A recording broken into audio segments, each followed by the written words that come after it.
Cholesterol తో ఇబ్బంది పడుతున్నారా? డయాబెటిస్ రివర్స్ చేసుకోవాలా? డైట్ తో పరిష్కారం. Contact functional nutrition Vinisha Reddy. నమస్కారం, వెల్కమ్ టు ఐ డ్రీమ్. ధర్మ మార్గం విత్ విజిత కార్యక్రమానికి స్వాగతం.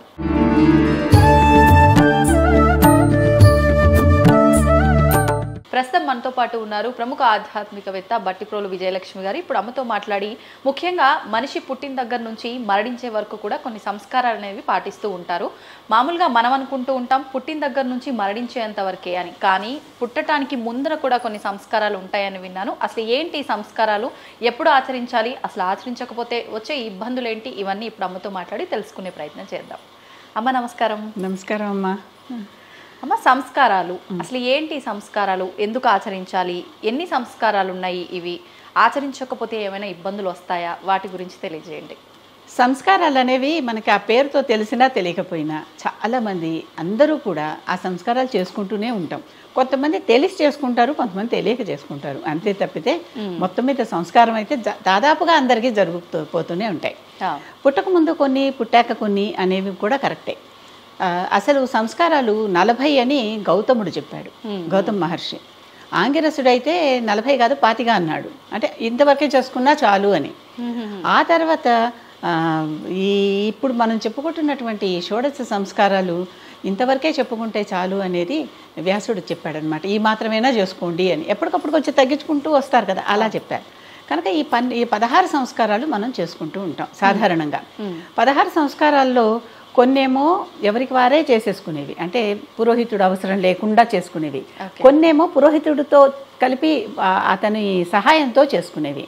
కనుక కొన్నిటిని స్మార్త సంస్కారాలు అంటాం, కొన్ని శ్రౌత సంస్కారాలు అంటాం. ఏంటమ్మా వివరణ? స్మార్త సంస్కారాలు అంటే మనకి మనమే చేసేసుకోవచ్చు. ఓకే, మరి ఇంకొక ఎక్స్టర్నల్ హెల్ప్ అవసరం లేదు. ఓకే. శ్రౌత సంస్కారాలు అంటే శృతుల ఆధారంగా పెట్టి చేసుకునేవి కనుక తప్పనిసరిగా వాటికి పురోహితుడు అవసరం కూడా ఉంటుంది. అలాంటివి కొన్ని. కనుక ఈ 2 రకాల సంస్కారాలు మనకి ఆచారాల్లో ఉన్నాయి. కొన్ని పుట్టక ముందు చేసుకుంటామని చెప్పాం కదా. ఈ పుట్టక ముందు చేసుకునే వాటిల్లో ఈ మధ్యన కాలంలో అసలు ఒకటి జరగటం లేదేమో కూడా. ఎందుకు ఇలా కొన్ని తెలిసి కొన్ని తెలియకపోయాయి అంటే, ఎప్పటికప్పుడు మన మధ్యలో వచ్చిన ఒక 400 ఏళ్లుగా మనం ఇంకొక వేరే వారి పాలనలో ఉండటం వల్ల వచ్చిన గ్యాప్. ఆ గ్యాప్ ఉండటం వల్ల ఏమైంది, మనకి రావాల్సినంత నాలెడ్జ్ అందల, ఎక్కడో మిస్ అయింది. అది ఆ లింకులు మిస్ అయినాయి. ఆ లింకులు మిస్ అయ్యేసరికి మనకు ఆ నాలెడ్జ్ సరిగ్గా రాక, అది తెలియక జరుపుకోవటం మానేశారు. పెద్దవాళ్ళకి తెలిస్తే పిల్లలకి చేస్తారు, వీళ్ళకి తెలిస్తే వాళ్ళ పిల్లలకి చేస్తారు. అలా తరతరాలుగా ఎక్కడో చోట ఒక పొరపాటున బ్రేక్ వచ్చినా ఆ బ్రేక్ కంటిన్యూ అయిపోయింది. అందుకనే మన పాతకాలపు ఏన్షియంట్ నాలెడ్జ్ మనకి ఈ రోజుకి కూడా కొన్ని చోట్ల మిస్ అవుతున్నాం. అవును. అసలు జెండర్ మగపిల్లవాడు కావాలా, ఆడపిల్ల కావాలా అనేటటువంటిది తేల్చుకునేటటువంటిది కూడా మనకి దీంట్లో ఈ సంస్కారాల్లో కనిపిస్తుంది. అంటే ఎన్ని తరాల క్రితమో, ఎన్ని యుగాల క్రితమో ఇలాంటి టెక్నిక్స్ కూడా మన భారతదేశంలో ఉన్నాయి. అది ఆశ్చర్యం వేసేది. ఇలాంటివి ఈ రోజుకి కూడా మనకు అంత అదే కావాలి ఇదే కావాలి అంటే అంత ఖచ్చితంగా ఏమీ అయ్యేటటువంటి అవకాశాలు కనిపిస్తాయి. ఎవరు కావాలనేది కూడా ప్లాన్ చేసుకోవచ్చు. ఎందుకంటే పురుషుడు లేకపోతే, పుత్రుడు లేకపోతే సరిగా ఇంటికి వంశానికి ఉండడు అని, మళ్ళీ ఆడపిల్ల కూడా ఉండాలి, అది కూడా చేస్తారు. కనుక తప్పనిసరిగా ఒక పుత్రుడు కావాలి అని ఆ పుత్రుడు కోసం చేసేదనమాట. అంతేకాదు ఒక్కడే పుత్రుడు ఉంటే కూడా ఆ పుత్రుడుగా చెల్లడు అనే ఇంకొక నియమం కూడా ఉంది. కనుక 2 పుత్రులు కావాలి కనీసం అనేటటువంటి నియమాలు ఇవన్నీ కూడా ఉన్నాయన్నమాట. ఇవన్నీ అప్పట్లో బాగా పాటించేవారు. అప్పట్లో అంటే చెప్పాను కదా, ఒక మధ్యలో 400 ఏళ్ల పాటు, ఇంకా ఎక్కువ కాలం పాటేను మనం ఇంకొకరి పాలన కింద ఉండిపోవటం వల్ల వాళ్ళ ధర్మం వేరు, మన ధర్మం వేరు. వాళ్ళ ధర్మంలో వాళ్ళు పాటించే రీతి రివాజులు వేరు, మన ధర్మంలో మనం పాటించుకునే రీతి రివాజులు వేరు. కనుక ఆ గ్యాప్ అనేది వచ్చేసింది. ఏది తప్పు ఏది ఒప్పు అనేది ఎప్పుడూ కూడా ప్రపంచంలో తప్పు ఒప్పు మంచి చెడు అనేవి ఉండవమ్మా. అసలు అలాంటి డెఫినేషన్లే ఉండవు. సమాజం అంతా ఏది యాక్సెప్ట్ చేసిందో అది కరెక్టు, ఏది యాక్సెప్ట్ చేయలేదో అది రాంగ్, అంతే. అంతకు మించి దానికి డెఫినేషన్స్ లేవు. మంచి చెడు కూడా అంతే. అందరూ ఒప్పుకున్నాక సమాజం అంతా మెజారిటీ. అందుకే మనం ఇప్పుడు కూడా మనకు మెజారిటీ మీద నడుస్తాం, డెమోక్రసీ మీద. కనుక దానికి తప్పొప్పులు మంచి చెడులు అనే వాటికి అంతకు మించిన డెఫినేషన్స్ లేవు. కనుక ఒకళ్ళ తప్పు ఒకళ్ళది ఒప్పు అని చెప్పటం కొంచెం దుస్సాహసమే అవుతుంది, కానీ అది న్యాయం కాదు. అది నేను అంటాం. అంతేగాని మనదే తప్పు ఒప్పు వాళ్ళ తప్పు అంటానికి కూడా ఎక్కడ అంత ఖచ్చితమైనటువంటి ఆధారాలు ఉండవు. మనది మనం పాటించుకోవటం మనకి శ్రేష్టం, ఎందుకంటే మనది తెలుసు కనుక. భగవద్గీతలో చెప్పింది అదే, స్వధర్మో నిధనం శ్రేయ అంటే మీ ధర్మం మీకు శ్రేయస్సు, ఎందుకంటే మీకు అది తెలుసు, తరతరాలుగా ఇంట్లో అది చేస్తూ వస్తున్నారు. ఈ రోజులు కూడా ఫలానా నోము నోచుకోవాలా వద్దా, ఫలానా పూజ చేయాలా వద్దా అంటే ఇంట్లో ఆచారం ఉందా లేదా చూసుకోండి అంటున్నాం కదా, అది శ్రేయస్సు అన్నమాట.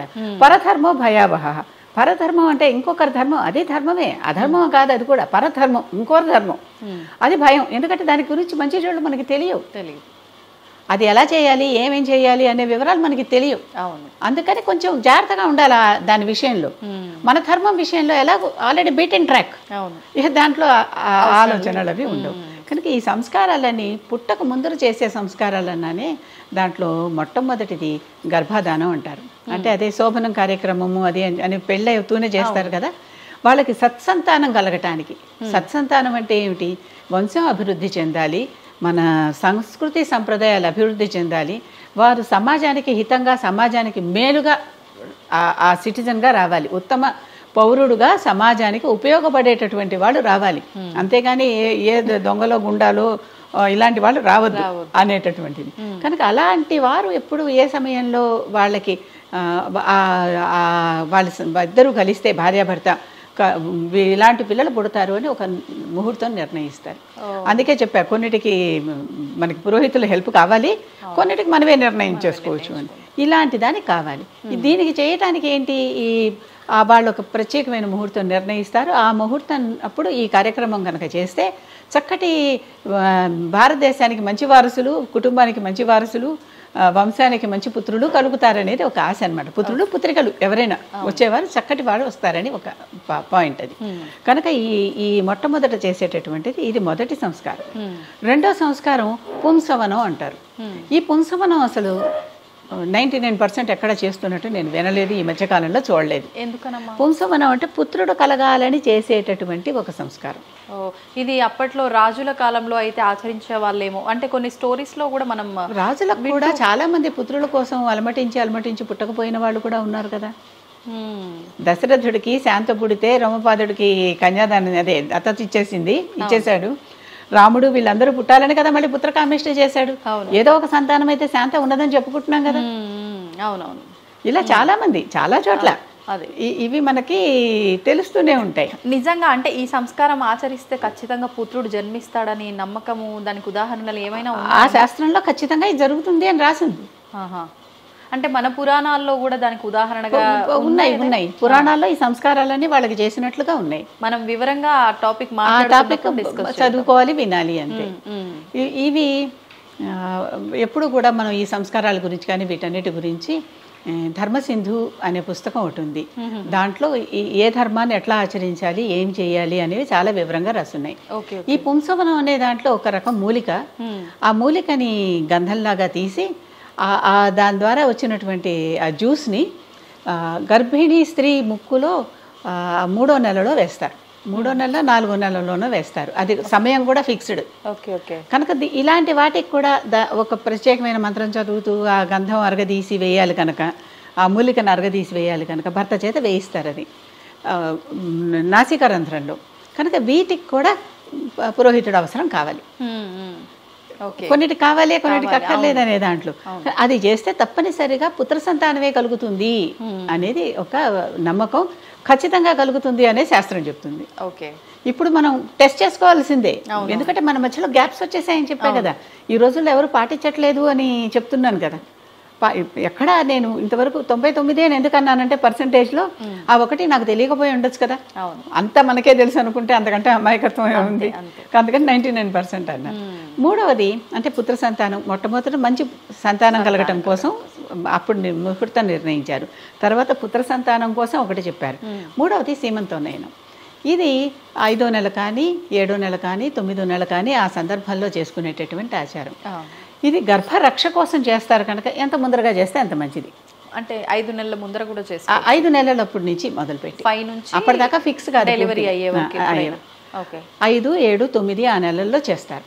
అంటే బేసి సంఖ్య నెలల్లో చేస్తారు. ఈ సీమంతం అంటే ఏంటి, స్త్రీ పాపిడి దువ్వుకుంటుంది చూడండి, పాపిడిని సీమంతం అంటారు.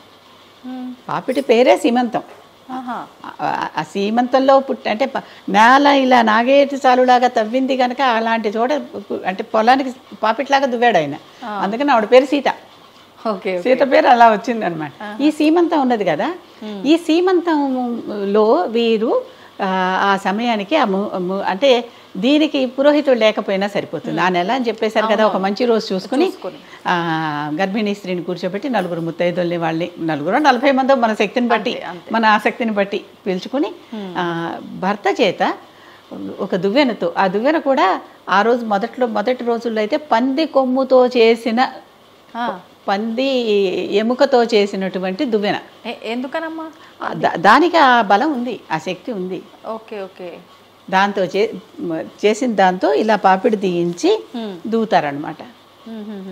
దువ్వెనలు ఇప్పుడు కొమ్ము దువ్వెనలు, బోన్ దువ్వెనలు దొరుకుతున్నాయి కదా, దంతం దువ్వెనలు అలాంటిది అది చేసే. దాంతో తల దువ్వించి అంటే భర్త చేత ముందర సీమంతం తీయించి ఆ సీమంతంలో బొట్టది పెట్టించి చేస్తారు.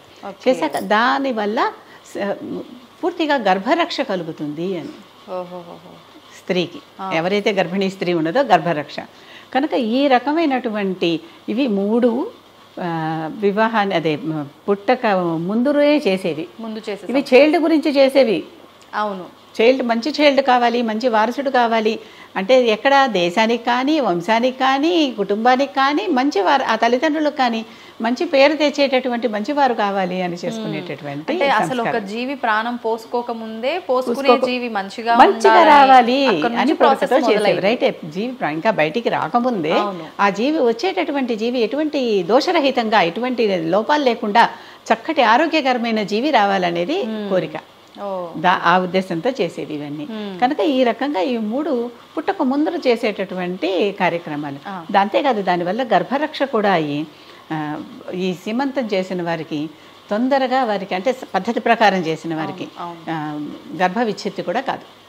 కానీ చాలామందికి శ్రీమంతాలు ఇవన్నీ కూడా మాకు వంతన లేదు, మా ఇంట్లో ఎవరికి చేయలేదు, మేము చేయకూడదు ఇలా చెప్తూ ఉంటారు. ఇంట్లో ఎవరికి చెయ్యలేదు అనేది చెప్పా కదా, కొన్నాళ్ళ మధ్యలో బ్రేక్ వచ్చేసింది. చేశారో లేదో కూడా మనకి తెలియదు. మన తాత ముత్తాతల ఇళ్లలో వాళ్ళు చేసుకున్నారో లేదో మనకి తెలియదు. అవునవును. మన అమ్మ నాన్నమ్మల ముందరికి వెళ్తే వాళ్ళ ఇళ్లలో చేశారో లేదో మనకేం సమాచారం లేదు.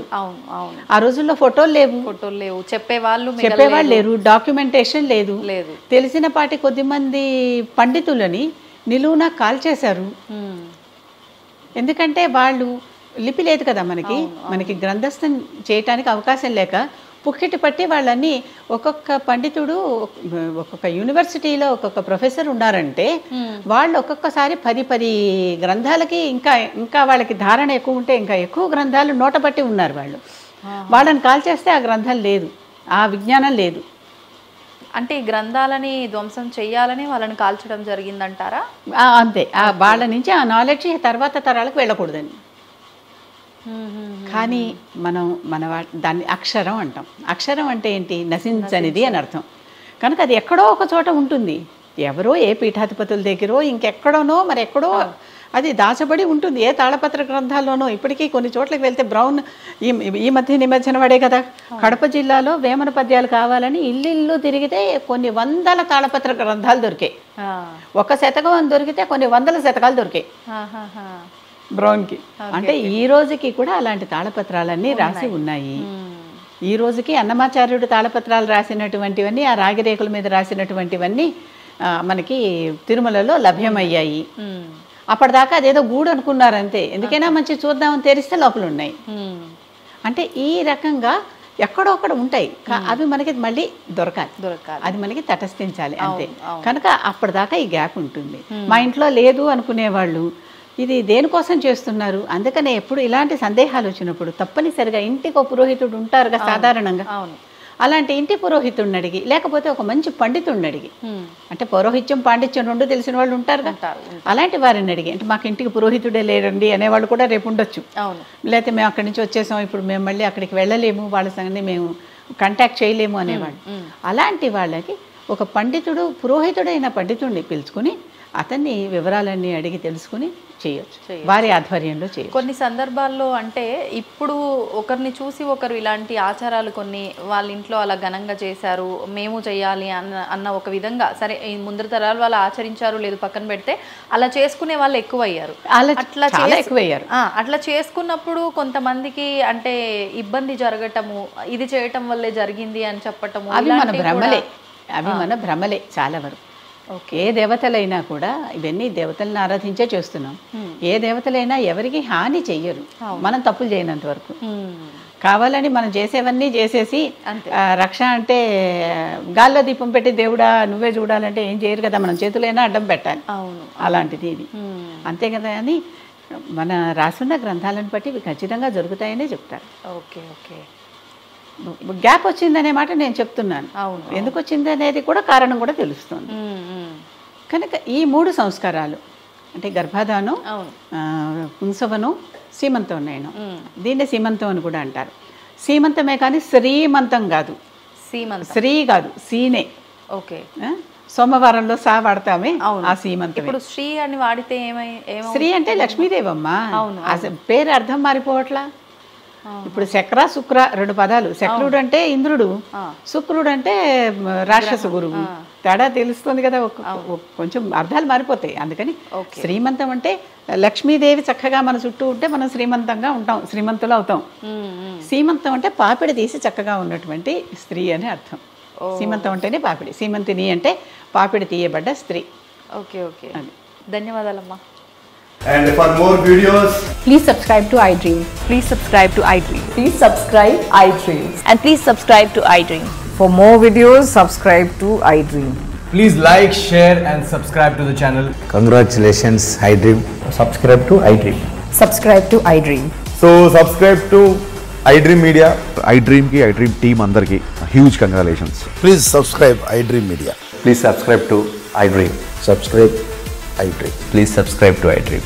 iDream అంటే నా కళల ఛానల్ను సబ్స్క్రైబ్ చేసుకున్న నోరు తిరుగుతలేదు, మీరైతే గంట గుర్తు కొట్టండి. For more such videos, please subscribe to iDream. Subscribe to iDream. Please subscribe to iDream. Please subscribe iDream Media. Please do subscribe to iDream. Please subscribe to iDream Media. For best entertainment and information, please subscribe iDream. And don't forget to subscribe to iDream.